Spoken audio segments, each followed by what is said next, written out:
Bienvenidos a esta exploración. Hoy nos sumergimos en un conjunto de fuentes, fascinantes, ideas que nos hacen mirar nuestra realidad de otra manera. Vamos a viajar desde la antigua filosofía hindú, con su concepto de Maya, hasta, las sorprendentes conexiones que algunos ven entre física cuántica y espiritualidad moderna. Y también indagaremos en la filosofía de la mente, claro. Nos preguntaremos por la naturaleza de nuestra experiencia subjetiva, los famosos qualia, y esa idea que suena a ciencia ficción pero es muy seria filosóficamente de la realidad simulada. Y para rematar nos asomaremos a un sistema muy particular, la magia hermética de Franz Bardon. A ver, a primera vista parecen mundos muy distintos, ¿verdad? Filosofía oriental, física de vanguardia, debates sobre la conciencia, esoterismo práctico. Pero yo creo que hay un hilo conductor. Todas estas perspectivas de alguna forma nos invitan a cuestionar qué es real. ¿Qué papel juega nuestra mente o conciencia en todo esto? ¿Y cuál es la naturaleza última de lo que vivimos? ¿Son visiones enfrentadas o quizás son piezas de un puzzle mayor, vistas desde ángulos distintos? No lo sé. Nuestra misión hoy es precisamente esa: desentrañar las ideas clave de estas fuentes tan diversas, ver si encontramos ecos, resonancias entre ellas y sobre todo sacar alguna perspectiva valiosa. Ok, vamos a desgranar esto. Empecemos por la India, si te parece, con ese concepto tan conocido pero a menudo malinterpretado, Maya. Se suele traducir como ilusión, pero ¿es solo eso? ¿De dónde viene realmente? La simple ilusión es perderse gran parte de su riqueza inicial. La raíz sánscrita maya significa medir, dar forma, construir. Y en sus primeras apariciones, en textos tan antiguos como el Rig Veda, maya tiene una connotación más bien positiva, fíjate. Positiva, vaya. Sí, se refiere a un poder extraordinario, casi mágico, que tienen los dioses, como Varuna, pero también sus adversarios, los asuras. Es el poder de medir, de ordenar y manifestar el mundo empírico, de establecer el orden cósmico, el rita. No es tanto un engaño, ¿sabes?, sino la capacidad divina de crear, de estructurar la realidad fenoménica. Hay un himno, el Maya Veda, del Rig Veda, que lo ilustra bien. Describe Maya como el poder que anima a un pájaro. Es una fuerza creativa, dinámica. O sea que al principio no era algo negativo, algo que nos ocultaba la verdad, sino el poder mismo que construía el mundo visible. ¡Qué fuerte! Fascinante. Entonces, ¿cómo se tuerce la cosa? ¿Cuándo empieza a tener esa connotación de velo, de algo que nos confunde? Pues ese giro se produce más tarde, principalmente en la época brahmánica y se consolida sobre todo en las Upanishads. Es ahí donde Maya empieza a cargarse de connotaciones más peyorativas, digamos. Se la empieza a identificar con el velo de Maya, aquello que oculta la verdadera realidad, la esencia inmutable, espiritual, Brahman. Claro. Todo lo que percibimos con los sentidos, lo empírico, lo material, lo cambiante, todo eso pasa a ser considerado Maya y se ve como un obstáculo porque nos ata a ese mundo fenoménico y nos distrae de la meta espiritual última. La unión del Atman, nuestra esencia individual, con Brahman, la realidad absoluta. Exacto. Esa es la meta. Claro, si la meta es trascender lo fenoménico, pues aquello que lo constituye se convierte en una especie de trampa o distracción. Tiene sentido. Justo. Y las Upanishads no solo señalan el problema, sino que también proponen la solución, ¿eh? Describen un camino a través de 4 estados de consciencia, diseñado precisamente para atravesar ese velo. El culmen es Turiya, un estado de consciencia pura, de unión total con Brahman y autoconocimiento. Ahí la influencia de Maya se disuelve por completo. Es un camino de liberación a través de la comprensión profunda. Entiendo. Un camino para despertar de esa aparente realidad. Y esta idea del velo es tan potente que influyó mucho después, ¿no? Mencionaste a Gaudapada y la escuela Vedanta.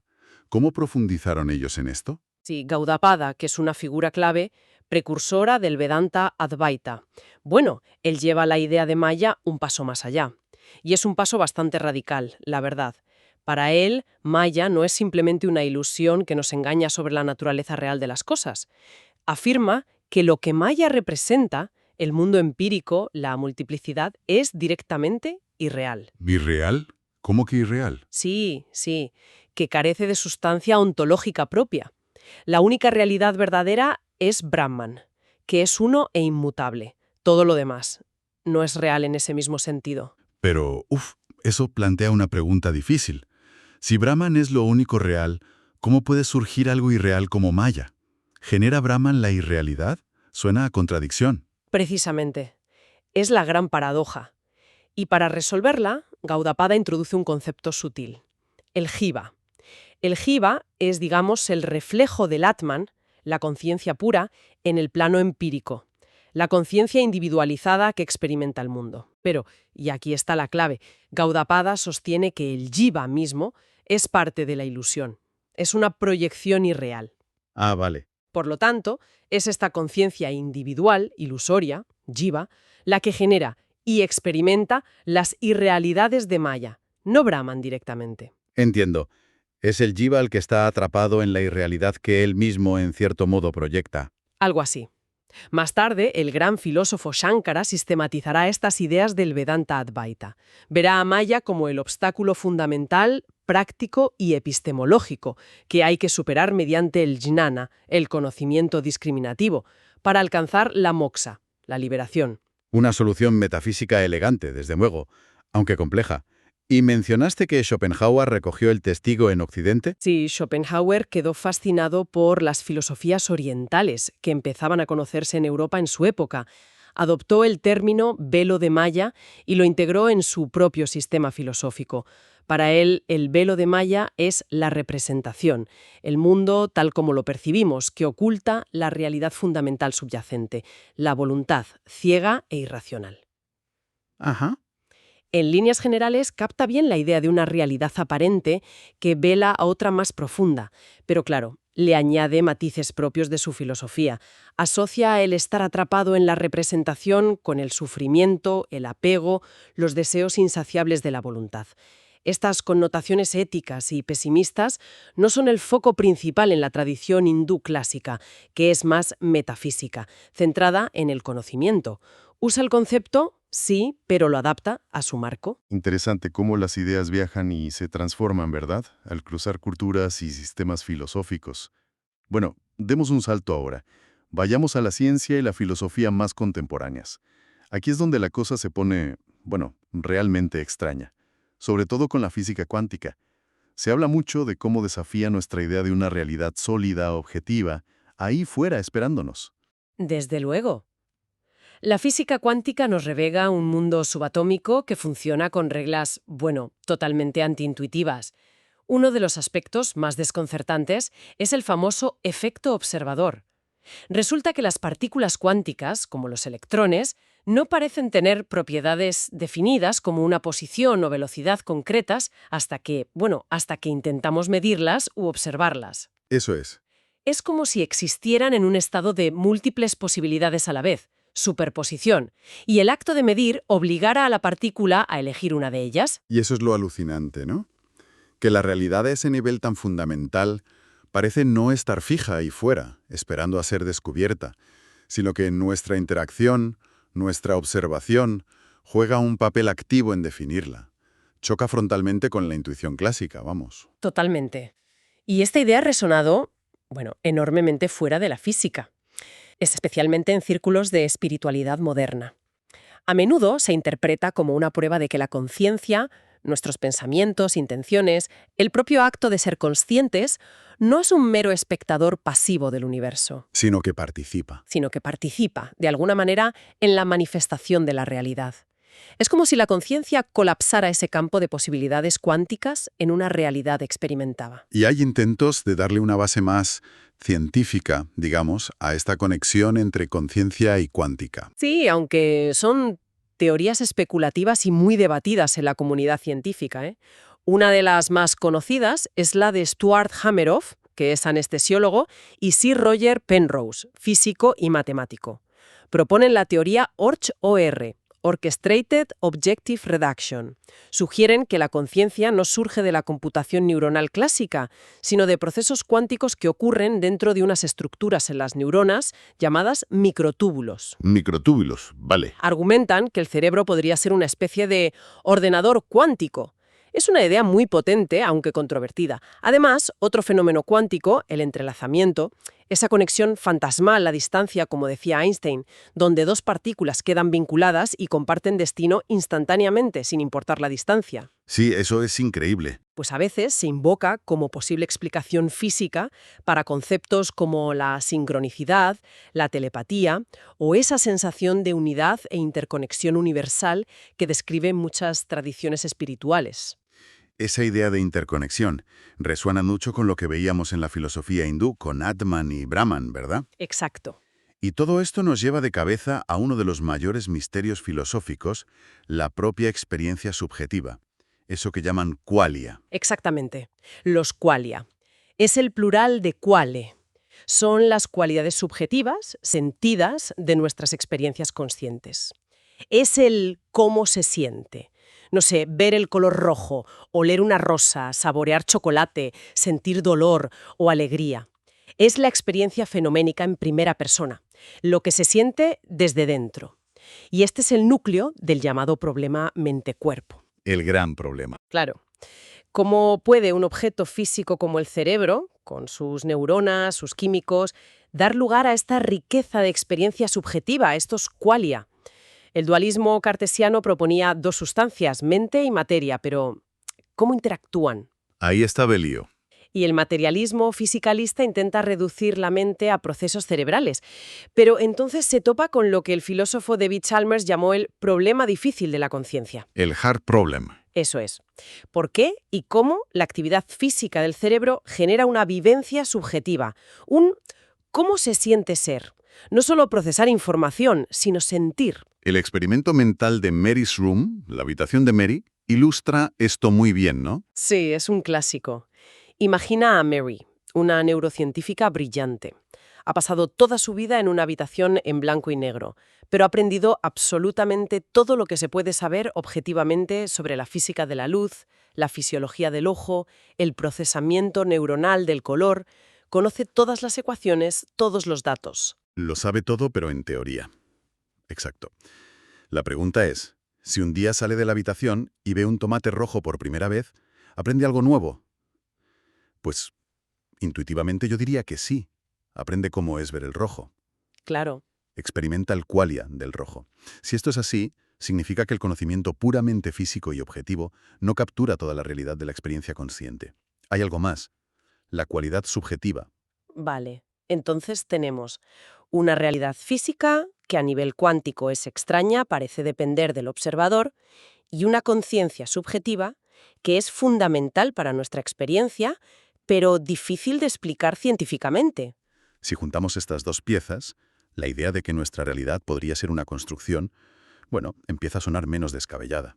Y eso nos conecta con el argumento de la simulación de Nick Bostrom. Exacto. Bostrom, filósofo de Oxford, planteó un argumento probabilístico muy provocador. Ojo, no afirma que vivamos en una simulación, sino que presenta un trilema. Dice que, dadas ciertas asunciones plausibles sobre el futuro tecnológico, al menos una de estas tres proposiciones tiene que ser verdadera. O bien las civilizaciones como la nuestra casi siempre se extinguen antes de alcanzar una etapa posthumana con capacidad para crear simulaciones de ancestros realistas a gran escala. Vale, nos extinguimos antes. O bien las civilizaciones posthumanas que si llegan a esa capacidad casi nunca tienen interés en ejecutar esas simulaciones. Quizá por ética o porque les parece aburrido, qué sé yo. Ok, no quieren o no les interesa. O bien es casi seguro que estamos viviendo en una simulación por ordenador creada por una de esas civilizaciones posthumanas. Uf, ese tercer punto, tela. La idea de que sea probable que seamos simulados es vertiginosa. ¿En qué se apoya para decir que eso es posible siquiera? Se basa principalmente en dos conceptos filosóficos y computacionales. Primero, la independencia del sustrato. La idea de que la conciencia, como un software, podría en principio correr sobre diferentes tipos de hardware, no necesariamente biológico. La conciencia podría funcionar en silicio, por ejemplo. Esa es la idea. Si la conciencia es una cuestión de patrones de información y procesamiento, quizá podría implementarse en un superordenador avanzado.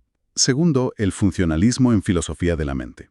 Esta es la teoría de que los estados mentales, creencias, deseos, etc., se definen por su rol causal, sus inputs, outputs y relaciones con otros estados, y no por la materia física de la que están hechos. O sea, si algo actúa como una creencia, es una creencia. Da igual si es neurona o código. Exacto. Si una simulación puede replicar perfectamente la estructura funcional del cerebro humano a un nivel suficiente de detalle, entonces, según el funcionalismo, podría generar estados mentales conscientes indistinguibles de los nuestros. Entiendo la lógica, sí, aunque sigue siendo difícil de digerir. Supongo que habrá quien no esté de acuerdo. Claro, claro. Hay muchos debates y contraargumentos. Uno muy famoso es el experimento mental de la habitación china de John Searle. Argumenta que manipular símbolos siguiendo reglas formales, como haría un ordenador en una simulación, o él mismo encerrado en esa habitación china, no es lo mismo que comprender genuinamente el significado de esos símbolos, no es tener conciencia semántica real. Que la sintaxis no implica semántica. Exacto. Que seguir las reglas no equivale a entender ni a hacer consciente subjetivamente. Es un debate abierto y fundamental sobre qué es la conciencia y si puede ser replicada artificialmente. Un debate que seguro que continuará. Ahora, si te parece, cambiemos completamente de tercio. Hemos hablado de filosofías que describen o cuestionan la realidad. Pero, ¿qué hay de los sistemas que intentan interactuar con ella de forma activa? Incluso mágica, podríamos decir. Vamos a asomarnos al hermetismo, tal como lo presenta Franz Bardon. ¿Cómo enfoca este sistema la realidad y la conciencia? El sistema de Franz Bardon, expuesto sobre todo en su obra Iniciación al Hermetismo, presenta una cosmología y una práctica muy estructuradas, basadas en principios herméticos, claro. Describe el universo como fundamentado en dos fluidos primordiales y opuestos: el eléctrico, activo, expansivo, masculino, y el magnético, pasivo, contractivo, femenino. Eléctrico y magnético. Vale. Todo en el universo, desde lo más sutil a lo más denso, está compuesto por la interacción de estos dos fluidos. ¿Y los famosos 4 elementos? Fuego, aire, agua, tierra. ¿Dónde encajan ahí? Pues los 4 elementos son vistos como modificaciones, como cualidades, que resultan de la interacción de esos dos fluidos primordiales. El fuego es predominantemente eléctrico, calor, expansión. El agua es predominantemente magnética, frío, contracción. El aire actúa como mediador, equilibrando las polaridades eléctrica y magnética. ¿El equilibrio? Y el elemento tierra es la manifestación más densa. Es el resultado de la interacción conjunta de los otros tres. Bardon lo llama el imán cuadripolar, porque condensa las cualidades de fuego, agua y aire. Además, está el akasha, el quinto elemento o éter, considerado la fuente primordial de la que emanan los fluidos y los elementos. El espacio original indiferenciado. O sea, una visión energética del cosmos. Exacto. Desde esta perspectiva, la realidad es un tapiz energético dinámico, tejido con estas fuerzas fundamentales. Vale, una visión muy diferente. Pero Bardon no se queda en la descripción, ¿verdad? Propone un entrenamiento muy exigente para trabajar con esto. Suena menos a filosofía contemplativa y más a, entrenamiento intensivo de verdad. Totalmente.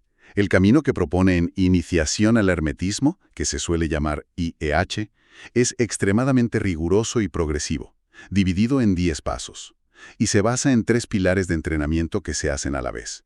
Primero, el entrenamiento mental. Es la base absoluta. Empieza con la introspección y el control de los pensamientos, observación pasiva, disciplina mental. Luego, la concentración en un solo punto, visual, auditivo, sensorial, hasta alcanzar la vacuidad mental, el silencio interior. Sin esto, dice Bardon, nada más es posible, la base de todo. Segundo, el entrenamiento astral o anímico. Aquí el foco es el autoconocimiento y el equilibrio interior. Se hace a través de los llamados espejos del alma. Consiste en un autoanálisis brutalmente honesto para identificar todos tus rasgos de carácter, positivos y negativos. Eso suena duro.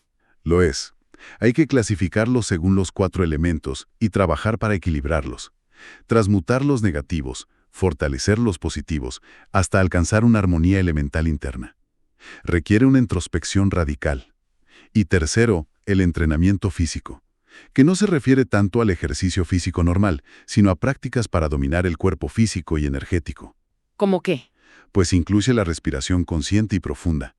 Y luego técnicas más avanzadas, como la respiración por los poros, que es absorber prana o energía vital a través de toda la superficie del cuerpo. Espera, respiración por los poros, acumular elementos en órganos, esto va mucho más allá de la meditación mindfulness habitual. Suena increíblemente específico y, bueno, bastante esotérico. Lo es, lo es. Bardon presenta estas técnicas como pasos necesarios para desarrollar la maestría sobre uno mismo y eventualmente sobre las fuerzas de la naturaleza. También se practica la impregnación consciente del cuerpo con los 4 elementos y la acumulación y condensación de estas energías elementales en diferentes partes del cuerpo u órganos, con advertencias muy específicas, sobre no acumular dinámicamente en corazón y cerebro, por seguridad. Claro, suena potente.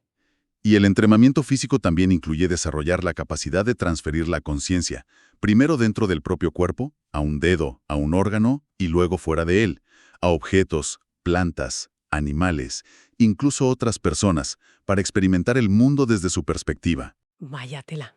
Y además de este entrenamiento personal intensísimo, Bardon habla de cosas como crear rituales propios y hasta elementales. Son como hechizos y entidades invocadas o algo así. No exactamente en el sentido tradicional de invocar algo externo. Los rituales personales, según Bardon, no son ceremonias fijas heredadas. Son gestos, palabras o actos simbólicos que el propio mago diseña para sí mismo. Como atajos. Como una especie de atajo mnemotécnico, sí. O un disparador para activar poderes o efectos que ya ha dominado a través del entrenamiento básico. Son condensadores de voluntad e intención, basados en técnicas ya integradas. Los elementales son otra cosa. Son formas de pensamiento creadas artificialmente. El mago las proyecta desde la akasha usando imaginación plástica, una visualización súper sostenida y vívida, les da una forma, un nombre, una tarea específica y una duración limitada. Crear seres de pensamiento. Algo así. Requiere un gran dominio mental y emocional, y la capacidad de soltarlos para que cumplan su función sin apego. ¿Y el viaje astral? ¿Qué dice Bardon de eso? Pues distingue entre el viaje astral y el viaje mental. El viaje astral implica la separación del cuerpo físico de un vehículo más sutil, una combinación de cuerpo astral y mental. Permite experimentar los planos astral y físico con sensaciones muy vívidas, casi físicas, pero está limitado a estos planos. El viaje mental, que él considera superior, implica proyectar únicamente el cuerpo mental. Es menos sensorial, dice, pero tiene un alcance universal. Puede explorar planos mucho más elevados, más allá del astral. Entiendo la distinción. Y para rematar, su visión de la cábala también es particular, ¿no? No es el estudio tradicional judío que conocemos. Correcto. Bardon presenta la cábala no como el sistema místico hebreo basado en el árbol de la vida y la gematría, aunque utiliza las letras hebreas, curiosamente. Para él, la cábala es el lenguaje cósmico, la ciencia de la palabra creativa. El poder de usar sonidos o fonemas puros para afectar directamente la realidad desde los planos causales superiores. ¿Afectar la realidad con sonidos? Implica pronunciar estas letras de una manera cuadripolar, imbullándolas a la vez de color, visualización, sonido, un tono mental específico, sensación, el sentimiento elemental correspondiente y legalidad o intención, el propósito y la comprensión de su efecto cósmico. Según Bardon, esto requiere haber alcanzado la maestría del paso 10 de su sistema, un nivel muy avanzado donde el practicante actúa casi como un co-creador con el universo. Vaya. De la filosofía abstracta a la manipulación directa de la realidad a través de la mente y la energía. Hemos cubierto un espectro amplísimo. Maya como velo y realidad, la cuántica y su observador, los qualias y la simulación como puzzles filosóficos, y el hermetismo práctico de Bardon. ¿Qué podemos sacar en claro de juntar visiones tan diferentes? Hay puentes entre ellas. ¿Qué te parece? Pues mira, a pesar de sus lenguajes y enfoques tan distintos, yo creo que sí emergen temas recurrentes y conexiones, fascinantes. Quizás el más obvio es la naturaleza cuestionable de la realidad cotidiana.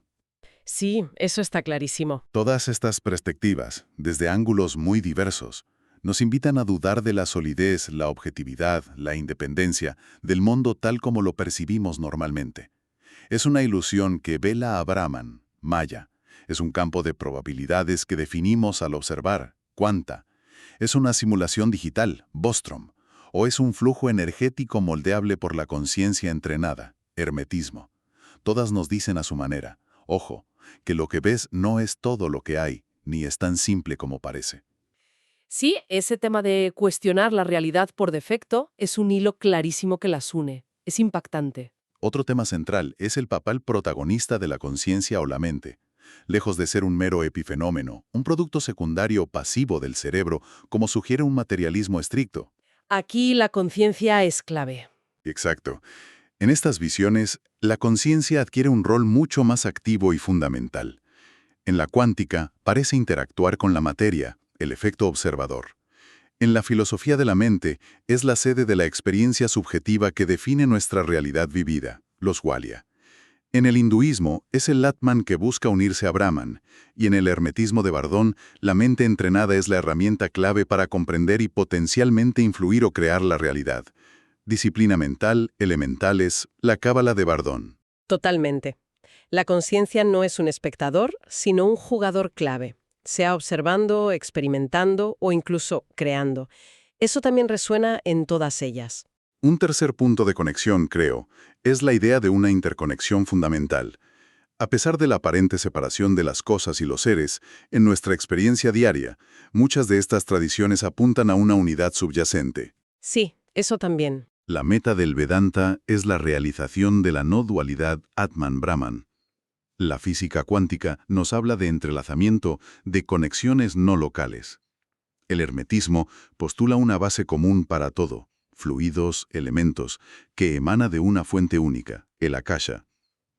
Todas cuestionan nuestro individualismo radical, en cierto modo. Y finalmente, un cuarto elemento común podría ser que todas ofrecen, a su manera, caminos de transformación o liberación. No son solo descripciones del mundo, sino que proponen vías para cambiar nuestra relación con él o con nosotros mismos. Claro, no es solo teoría. Exacto. Sea a través de la meditación y el discernimiento para rasgar el velo de Maya y alcanzar Turiya, la reflexión filosófica para comprender mejor la naturaleza de nuestra conciencia y sus qualia, la aceptación de la posible naturaleza simulada de la realidad, o la rigurosa autodisciplina y el manejo de energías del sistema de Bardón para lograr equilibrio, maestría y quizá afectar la realidad. Todas implican un trabajo interior para superar limitaciones percibidas y alcanzar una comprensión o un estado superior. Ha sido un recorrido intenso, pero enormemente enriquecedor. Juntar estas piezas tan dispares, filosofía antigua, ciencia de vanguardia, debate sobre la mente y prácticas esotéricas, realmente amplía la perspectiva sobre estas preguntas tan fundamentales. ¿Qué es real? ¿Qué somos nosotros? ¿Cómo interactuamos con ello? Entonces, ¿con qué nos quedamos? ¿Qué reflexión final nos deja este cruce de caminos tan peculiar? Pues, quizás una idea que emerge al considerar todas estas fuentes juntas es una pregunta que nos interpela directamente. Si tomamos en serio estas posibilidades, que la realidad cotidiana pueda ser un velo, maya, que nuestra conciencia participe en definirla, quanta, que la experiencia subjetiva sea un misterio central, qualia, que incluso podamos estar en una simulación, vostrum, o que existan métodos para interactuar energéticamente con el mundo, hermetismo, ¿cómo desafía esto nuestra cómoda suposición de que el mundo es sólido, independiente y simplemente está ahí, fuera de nosotros? Buena pregunta. Y yendo un paso más allá, ¿y si ese velo, llámese malla, percepción limitada, estructura de la simulación o simplemente nuestros patrones mentales habituales, no fuera algo estático y ajeno? Y si fuera algo que, en cierto modo, estamos tejiendo y destejiendo activamente, instante a instante, con nuestra propia conciencia, nuestra intención, nuestra disciplina, o la falta de ella. Una pregunta poderosa y sin duda algo en lo que seguir pensando mucho después de que terminemos aquí. Gracias por acompañarnos en esta inmersión tan profunda y variada.